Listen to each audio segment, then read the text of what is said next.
बिहार में किसानों के नाम पर लाखों यूनिट की खरीद, करोड़ों का टेंडर, 10 दिनों में 10 से 20 लाख सप्लाई का दावा। लेकिन सवाल यह है कि क्या ये सामान सच में किसानों तक पहुंच भी रहा है या फिर कागजों में सप्लाई दिखाकर सरकारी पैसे का खेल खेला जा रहा है। एम्बोसिंग कहाँ है, सीरियल नंबर आखिर कहाँ है, गुणवत्ता जांच हुई या नहीं, और सबसे बड़ा सवाल, क्या ये पूरा सिस्टम वर्षों से बिना जांच के चलता आ रहा है। नमस्कार, आप देख रहे हैं न्यूज हाट। मैं हूं आपके साथ रितेश शर्मा। सरकारी योजनाओं के तहत किसानों को वितरित होने वाले उपकरण सामग्री और कृषि इनपुट की खरीद के लिए हर साल करोड़ों के टेंडर जारी होते हैं। नियम कहते हैं कि पारदर्शी ई टेंडरिंग हो, गुणवत्ता जांच हो, सप्लायर की क्षमता जांची जाए, हर सामग्री पर पहचान चिन्ह और ट्रैकिंग नंबर हो। लेकिन कई मामलों में सवाल उठे हैं कि सप्लाई रिकॉर्ड और वास्तविक वितरण में फर्क है। कागजों में लाखों यूनिट दिखा दिए जाते हैं, किसानों तक सामान पहुंचने के प्रमाण कमजोर रहते हैं। तो देश के अलग अलग राज्यों में पहले भी कृषि खरीद और वितरण में गड़बड़ियों के आरोप सामने आते रहे हैं। अब सबसे बड़ा सवाल यही है कि क्या कोई कंपनी वास्तव में 10 दिनों में 10 से 20 लाख यूनिट तैयार करके सप्लाई कर सकती है। हम बात कर रहे हैं बिहार सरकार के कृषि विभाग की तरफ से किसानों को वितरित किए जाने वाले कैरेट के टेंडर और वितरण प्रक्रिया के बारे में। तो क्या सही मूल्य पर इसकी खरीद हो रही है? टेंडर से 10 दिनों में 10 से 20 लाख कैरेट वितरित करने का प्रावधान है। तो क्या ये व्यवहारिक है? कौन इन्हें बना कर दे रहा है? क्या नियमों के अनुसार सभी पर एम्बॉसिंग कर सीरियल नंबर डाले जा रहे हैं? क्या टेंडर के अनुसार गुणवत्ता सुनिश्चित की गई है? क्या ये लाखों कैरेट किसानों तक पहुंच भी रहे हैं या बीच में ही गड़बड़ी हो रही है? ये खेल कितने दशकों से चल रहा है? क्या इन सवालों से संदेह पैदा नहीं हो रहा है? क्या इसकी जांच नहीं होनी चाहिए? तो बिहार में बिहार बागवानी विकास सोसाइटी यानी राज्य बागवानी मिशन के तहत जो है उद्यान विकास योजना अंतर्गत प्लास्टिक क्रेट्स, लेनो बैग एवं फ्रूट ट्रैप बैग का वितरण होना है। दरअसल बिहार बागवानी विकास सोसाइटी और राज्य बागवानी मिशन के तहत वित्तीय वर्ष 2025 से 26 में किसानों को प्लास्टिक क्रेट्स, लेनो बैग और केला किसानों के लिए फ्रूट ट्रैप बैग वितरित किए जाने हैं। दस्तावेजों के अनुसार प्रथम किस्त में लगभग 50% लक्ष्य का आवंटन और दूसरी किस्त प्रदर्शन आधारित शर्तों पर निर्भर बताई गई है। योजना का उद्देश्य फसल की सुरक्षित ढुलाई, भंडारण में नुकसान कम करना और किसानों की आय बढ़ाना बताया गया है। लेकिन अब सवाल है कि खरीद और वितरण प्रक्रिया पर जो है उसी पर सवाल उठ रहे हैं। बिहार बागवानी मिशन पर सवाल उठ रहे हैं। सबसे बड़ा सवाल यही है कि क्या कोई सप्लायर 10 दिनों में 10 से 20 लाख प्लास्टिक क्रेट्स या बैग की सप्लाई कर सकता है?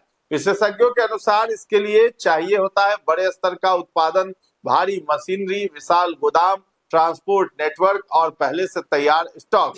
यानी 10 दिनों में 10 लाख या उससे अधिक कैरेट वितरण करने के लिए कंपनियों को चाहिए होता है विशाल उत्पादन क्षमता, पहले से तैयार स्टॉक होना चाहिए, वेयर हाउस होना चाहिए, ट्रांसपोर्ट नेटवर्क होना चाहिए, डिजिटल ट्रैकिंग सिस्टम होना चाहिए। अगर ऐसा इंफ्रास्ट्रक्चर नहीं है तो क्या सिर्फ कागजों में सप्लाई दिखाई जा रही है? ये सबसे बड़ा सवाल है।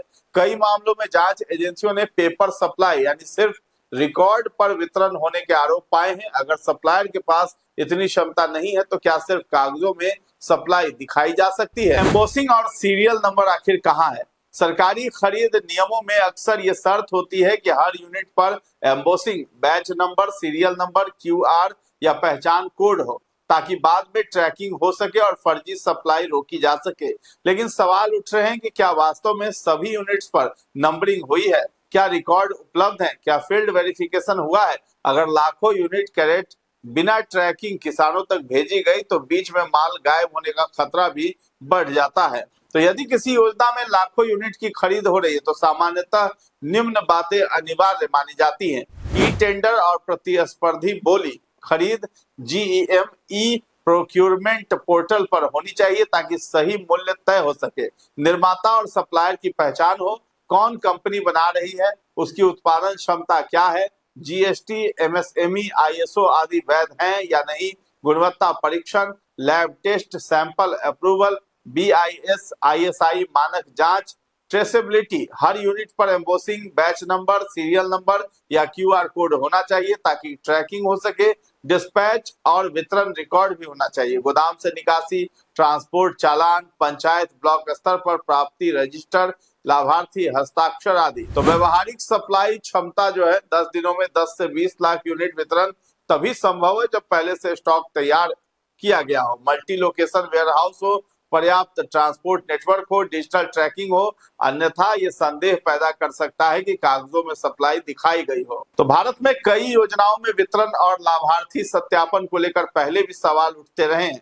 इसलिए सरकारें अब डीबीटी, ई पॉस, ब्लॉकचेन और डिजिटल ट्रैकिंग जैसी प्रणालियां लागू कर रही हैं। अगर किसी टेंडर में बहुत कम समय में असंभव सप्लाई, सीमित कंपनियों को फायदा, बिना सीरियल नंबर सामग्री, घटिया गुणवत्ता, वितरण का वास्तविक रिकॉर्ड न होना, किसानों की शिकायतें जैसी बातें हो तो जांच की मांग स्वाभाविक मानी जाती है। अब यही सवाल जो है बिहार में भी उठ रहा है कि इस मिशन के तहत क्या सप्लाई सही ढंग से हो रही है। तो जांच किन स्तरों पर हो सकती है? विभागीय ऑडिट, कैग ऑडिट, विजिलेंस जांच, आरटीआई के जरिए दस्तावेज प्राप्त करना, लोकायुक्त, भ्रष्टाचार निरोधक ब्यूरो, न्यायालय की निगरानी में जांच यदि मामला बड़ा हो। तो घटिया गुणवत्ता का भी खेल चल रहा है, ऐसा भी आरोप है। कई राज्यों में पहले भी घटिया मशीन, बीज और कृषि सामग्री खरीदने के आरोप लगे हैं। तमिलनाडु में विजिलेंस जांच में आरोप लगे कि घटिया कृषि सामग्री खरीदी गई और वितरण रिकॉर्ड में गड़बड़ी हुई। हरियाणा में बीज वितरण घोटाले में आरोप लगा कि रिकॉर्ड में किसानों के नाम थे लेकिन असली वितरण नहीं हुआ। महाराष्ट्र में टोकन और रिकॉर्ड में हेराफेरी के आरोप सामने आए थे। यानी सवाल सिर्फ एक राज्य का नहीं, पूरा सिस्टम जांच के घेरे में आ जाता है। तो सबसे अहम सवाल यही है कि क्या करोड़ों का सामान वास्तव में किसानों तक पहुंचा? अगर पहुंचा तो लाभार्थियों की सूची सार्वजनिक क्यों नहीं की जाती है? जीपीएस ट्रैकिंग कहाँ है? डिजिटल रिसीविंग रिकॉर्ड कहाँ है? पंचायत स्तर पर सत्यापन क्यों नहीं होता है? और अगर नहीं पहुंचा तो जिम्मेदार कौन है? तो विशेषज्ञ मानते हैं कि ऐसे मामलों में जरूरी है कैग ऑडिट, विजिलेंस जांच, third party quality test, supply chain audit, लाभार्थी सत्यापन और डिजिटल ट्रैकिंग, क्योंकि सवाल सिर्फ भ्रष्टाचार का नहीं, किसानों के हक का भी है। अगर लाखों यूनिट का वितरण हुआ है तो उसका पूरा रिकॉर्ड सार्वजनिक होना चाहिए। अगर गुणवत्ता जांच हुई है तो रिपोर्ट सामने आनी चाहिए। अगर किसानों तक सामान पहुंचा है तो लाभार्थी सूची सार्वजनिक होनी चाहिए। और अगर ऐसा नहीं हुआ तो क्या ये सिर्फ एक और कागजी वितरण का मामला है? सवाल बड़े हैं और जवाब अब भी बाकी है। एक और सवाल यही है कि जो क्रेडिट के जो दाम है सहकारिता विभाग में कुछ अलग ही बताया गया है, ऐसा आरोप है, और बिहार सरकार की लिस्ट में अलग है। लेकिन ये रेट्स जो है सार्वजनिक नहीं हुए हैं, तो सरकार को ये रेट्स भी जो है सार्वजनिक करने चाहिए। तो सवाल अभी भी वही है जो उठ रहा है कि अनियमितताएं बढ़ती गई हैं और जिस तरीके से वितरण किया जा रहा है क्रेडिट्स का, उसमें कुछ गड़बड़ियां भी हैं। तो कुछ किसानों और सप्लायर से हमारी बातचीत हुई और नाम नहीं छापने की शर्तों पर जो है उन्होंने इस बात की जानकारी दी है कि किस तरीके से क्रेडिट्स जो दिए जाते हैं किसानों को, उसमें किस तरीके से धांधली होती है और बीच में ही वो क्रेडिट्स गायब हो जाते हैं।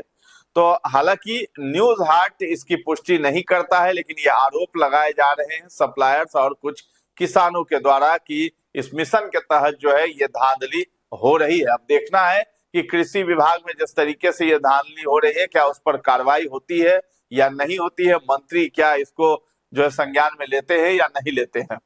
फिलहाल इस खबर में इतना ही है। न्यूज हार्ट के साथ बने रहें और अभी तक हमारे चैनल को आपने सब्सक्राइब नहीं किया है तो जरूर कर लें। धन्यवाद।